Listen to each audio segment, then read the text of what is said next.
kapan nih AI bisa menyingkirkan kita gitu ya? Bahaya banget kan, dia aja bisa gitu kan, yang mati bisa bergerak. Apa kabar foto KTP gitu ya kan? Kalian nelfon terus suaranya udah mulai agak-agak terlalu gimana ya? Terlalu formal. Hati-hati, bukan orang berarti itu.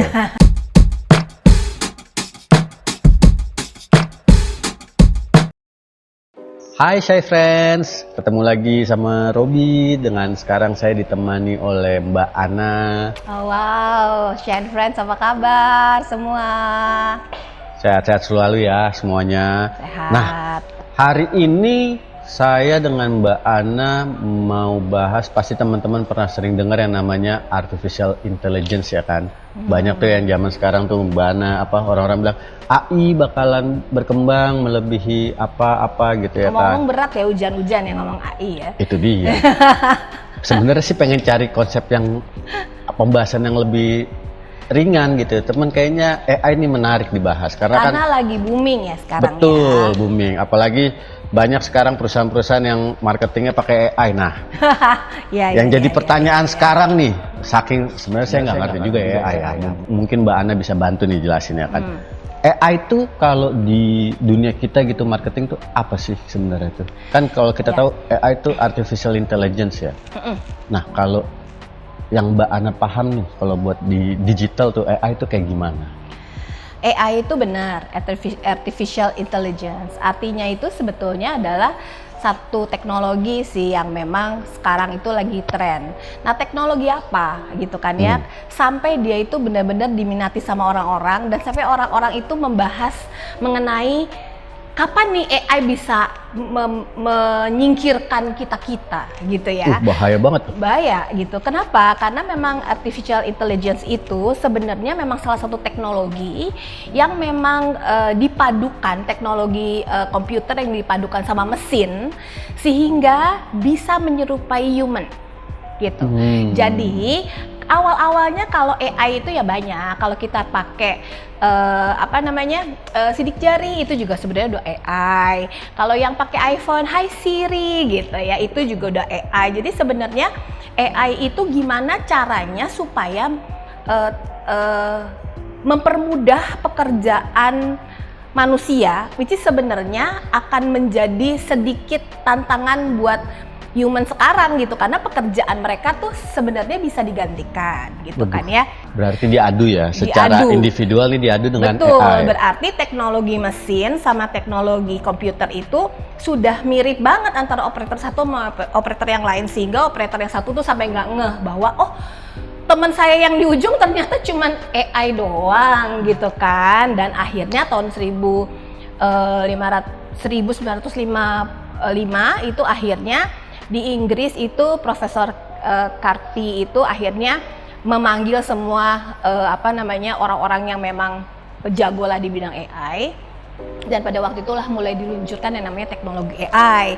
Makanya mulai keluar tuh ya Google pakai Siri, lalu chatbot gitu ya. Kalau saya gitu. pernah dengar tuh Amazon siapa Alexa ya, Alexa. Ya, siapapun bisa kita pakein. Kenapa? Karena kan memang menyerupai human gitu kan. Pokoknya dibuat seperti beneran orang. Sehingga kadang-kadang kalau kita lihat di beberapa aplikasi atau di beberapa tren-tren yang baru gitu, even lebih kece loh gitu. Maksudnya bisa dibuat lebih kece. Kalau human kan kita adalah kita. Kalau ada jerawatnya ya sudahlah gitu. Ada berarti bisa dimanipulasi gitu. Betul, ya. karena sekalian dong. Kalau udah pakai AI, udah pakai mesin, udah pakai teknologi, udah pakai computerized, ya dibuat kece sekalian. That's why makanya itu yang kadang-kadang membuat kita merasa terancam gitu. Padahal yang namanya human body tentunya berbeda ya. Maksudnya semirip apapun dibuat gesture dan lain-lain, ya human pasti lebih orang lah ya gitu ya. Tapi kan gini Mbak Ana, kayak kalau Mbak Ana bilang gitu kan, dia bisa merefleksikan visualisasi orang gitu kan. Saya pernah lihat tuh ya kan, keponakan main nih, ada aplikasi di handphone gitu kan, videonya itu fotonya kakek gitu ya kan, almarhum gitu kan, dibikin bisa hidup kayak gitu ya mungkin. Iya, betul. Jadi mereka benar pakai coding di belakang, lalu mesinnya nanti akan memperhalus Jadi ya seolah-olah kita benar-benar ngobrol, benar-benar hidup. Di sisi lain benefitnya banyak. Jadi kita bisa reminding people yang memang sudah meninggalkan kita. Terus udah gitu kita mau menciptakan human yang benar-benar benar-benar mirip dan segala macam itu tuh lebih enak gitu. Iya, tapi ngeri juga gitu kalau kita berpikir gitu ya kan, dia aja bisa gitu kan, yang mati bisa bergerak. Apa kabar foto KTP gitu ya kan, kita dibikin ya kan, dimanipulasi. Nah, ngeri juga tuh ya kan tuh. Ya itulah makanya yang namanya teknologi semakin baik juga harus semakin kita cermati ya penggunaannya seperti itu. Oke. Nah, kalau misalnya gitu, sekarang kan kalau di dunia marketing gitu kan, telemarketer tahu lah ya, mungkin kalau AI itu kan sekarang orang dianggapnya tuh semua ibarat kata kayak consumer relationship udah pakai AI nih katanya nih, ya kan, yang menjawab, oke, ada komplainan nih customer, AI yang menjawab. Tapi apakah itu sebenarnya bisa 100% ngegantiin tuh Mbak Ana? Karena kan kita tahu ya, kalau jawaban AI kadang-kadang agak pahit ya, karena AI kan berdasarkan logiknya mereka gitu kan. Beda dengan customer relationship yang manusia lah yang biasa jawab, mungkin bisa halus, oh iya ibu bapak boleh ditunggu sebentar gitu ya kan. Apakah ya kita nggak tahu ya ke depannya apakah semua orang CRM itu akan diganti jadi AI, tapi kan kalau dilihat dari yang sekarang ini gitu, menurut Mbak Ana aman nggak sih gitu? AI kan semakin lama semakin diperbarui, semakin lama itu semakin dibuat lebih tren lagi, dibuat semakin halus. Ya dulu lah Rob, kita baru bisa Excel hitung-hitung yang biasa. Sekarang udah pakai apa aja bisa ya. Sama teknologi AI juga semakin lama semakin diperbaharui. Jadi semakin lama kalau untuk marketing itu ada berbagai macam keperluan. Kalau hanya untuk misalkan timing yang bisa menjawab lebih cepat, harus kontak kemana, itu gampang pakai AI. Jadi begitu pertanyaannya saya bisa kontak kemana gitu, dia langsung keluar gitu kan ya. Kalau untuk masalah seperti itu kayaknya membantu dong, ya kan? Pasti, jadi semakin gitu. cepat respon, semakin cepat orang bisa dikasih tahu mesti ngapain nih ya kita. Tapi human dan human itu pasti punya bonding yang berbeda. Ya kan? Benar. Merasa bahwa dia dihargai oleh human juga ya, yang namanya konsumen. Selamat pagi gitu kan. Ya, gitu. apalagi Udah kalau, tahu, males banget gak sih? Ya apalagi gitu kalau ya. ibu-ibu gitu ya kan, habis berantem gitu kan, kalau nggak lagi repot pagi-pagi anaknya rewel gitu kan, tiba-tiba ada kehilangan apa nih, kartu kredit kapan gitu, telepon. Terus yang jawab, halo, iya sih, bete sih pasti. Betul, tapi ingat, semakin lama AI akan semakin sempurna. Even kalau misalkan Robi punya anak namanya Ana, dia akan menyapa dengan halo Pak Robi, gimana kabarnya Ana? Karena sudah di coding. Iya sih. Gitu ya. Tinggal mungkin yang namanya human itu personal approach beda ya kalau namanya konsumen, karena sedetail apa yang akan ditanyakan, kalau human dia pasti akan lebih detail menanyakan, sementara AI ini kalau belum diprogram, misalkan anaknya Pak Robi namanya Ana, umurnya berapa, dia nggak akan bilang. Sementara kalau human dengan catatannya, oh dia udah tahu, oh namanya Ana umurnya 6 tahun ya, pas sekarang sekolah di mana, apa dan lain-lain. Berarti gitu ya. rekornya datanya dia tuh sebenarnya juga mesti valid ya. Betul, karena artificial intelligence itu asalnya dari big data yang disempurnakan oleh coding-codingnya si komputerisasi dan dimasukkan ke dalam mesin. Nah oke, berarti itu Science Friends ya, kalau misalnya tiba-tiba kalian nelfon terus suaranya udah mulai agak-agak terlalu gimana ya, terlalu formal, hati-hati, bukan orang berarti itu.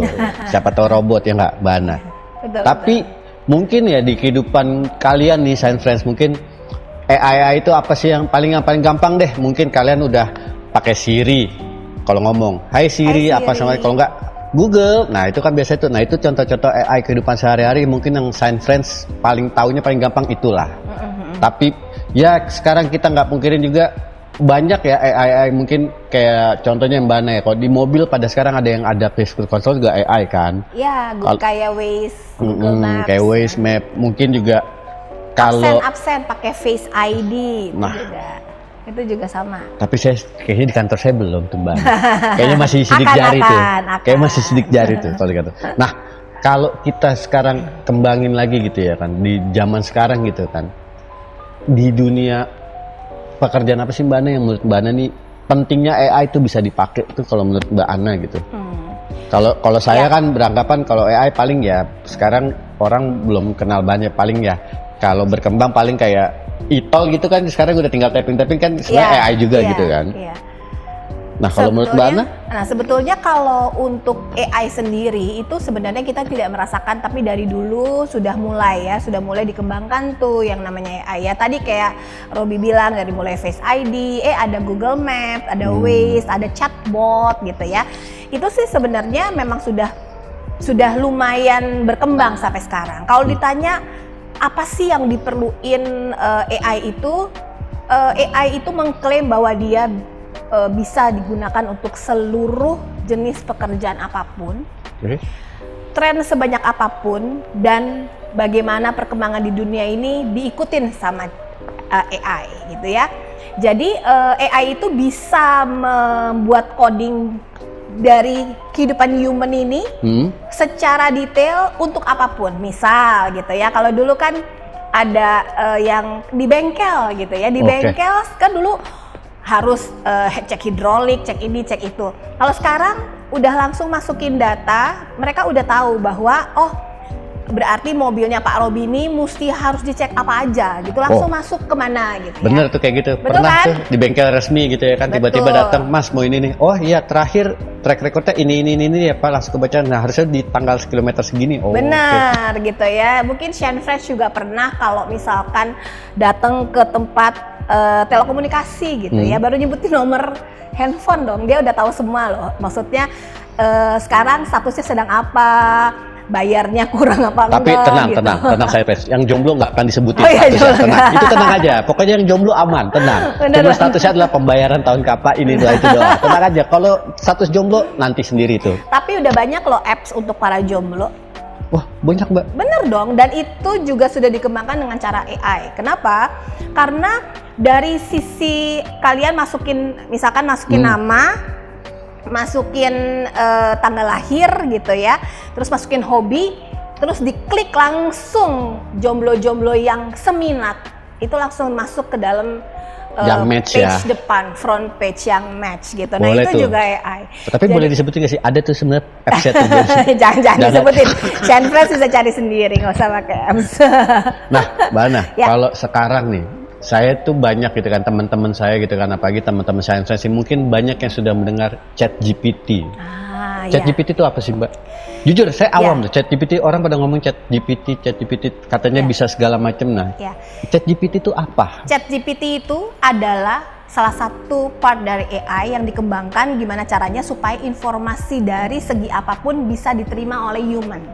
Dimana kalau sekarang kita pencet Google misalkan bisnis apa yang paling diminati gitu ya, dia cuma langsung keluar, ada yang artikel mana menyebutkan bisnis masak sate gitu, ada lagi yang menyebut bisnis masak ini masak itu. Tapi dengan ChatGPT karena memang sudah dikembangkan dengan cara teknologi yang memang sudah lumayan mengedepankan sesuatu hal yang lebih rinci, jadi memang kalau dibilang saya ingin cari bisnis yang sekarang sedang diminati, itu dia sudah keluar by rank. Lalu kalau mau mulai seperti apa, sama juga nih kayak misalkan ada yang mau cari services gitu ya, mau bikinin branding gitu ya. Jadi nanti mereka tinggal bilang saya ingin memakai branding, menggunakan booth atau menggunakan branding yang cocok untuk di supermarket. Gitu. Jadi nanti akan keluar rekomendasi-rekomendasi yang memang sudah di save ya oleh AI, sehingga teman-teman itu bisa lebih rinci lihatnya gitu, dan lebih mendalami gitu sebetulnya pertanyaan ini nanti linknya kemana. Kayak konsultan gitu ya, iya, jatuhnya. Kayak jadi konsultan secara search engine-nya online, gitu. Betul. Oke, berarti gitu. kalau saya fresh mau cari gitu kan, siapa yang bisa bikin segala macam, mau but atau apa ya, kita bisa, tenang aja. Iya betul. Nanti jadi ada webnya kita sebutin ntar di bawah. Iya, betul. Oke. Gak usah pakai AI, langsung aja AI-nya saya. Oke, pokoknya ada. Langsung ya. Nah, kalau yang sekarang nih lagi zamannya itu AI yang paling nggak tahu ya disebut AI atau enggak, itu augmented reality, itu kayak virtual reality VR. Iya. Itu bener nggak sih Mbak? Nah, karena gini, ada beberapa kantor gitu kan sekarang udah mulai nih kayak meetingnya gitu kan. Kalau kita biasa meeting Zoom gitu ya, atau apa gitu ya kan online. Sekarang tuh mereka ada yang mulainya kayak virtual reality meeting. Jadi pakai gadget tapi serasa bisa ketemu langsung sama Mbak Ana nih misalnya? Ya, itu adalah salah satu bagian juga dari AI yang dikembangkan, sehingga bilangnya virtual reality, atau mungkin kalau ada yang suka dengar metaverse mungkin gitu ya. Dimana ini memang balik lagi untuk lebih mempermudah kita di masa depan untuk mengetahui segala sesuatu informasi yang memang kita butuhkan gitu ya. Jadi kalau virtual reality itu sebenarnya lebih banyak dipakai untuk e-commerce. Misalkan kita mau beli baju golf gitu ya. Nah, ternyata pas dilihat, oh baju golf itu dijual, yang saya suka itu dijual di Selandia Baru. Gitu ya. Jadi kalau dengan toko yang sudah memakai virtual reality tadi, dia memang sudah jual dan dia sudah bisa programming gimana caranya kalau Pak Robi klik baju golf yang itu, lalu di situ langsung udah bisa kalau Pak Robi pakainya tuh kayak apa. Belok kiri, belok kanan, cocok apa enggak, ganti warna deh jadi kayak merah. bercermin segala gitu ya kan? Iya, itu juga, itu nanti akan banyak sekali digunakan oleh traveler. Jadi kalau mau datang ke Vietnam, aku belum pernah, coba ya aku lihat ya, misalkan di sana ada apa ya? Oh, di sana tuh ada pegunungan yang emang curam sekali tapi orang bisa berfoto misalkan kayak gitu.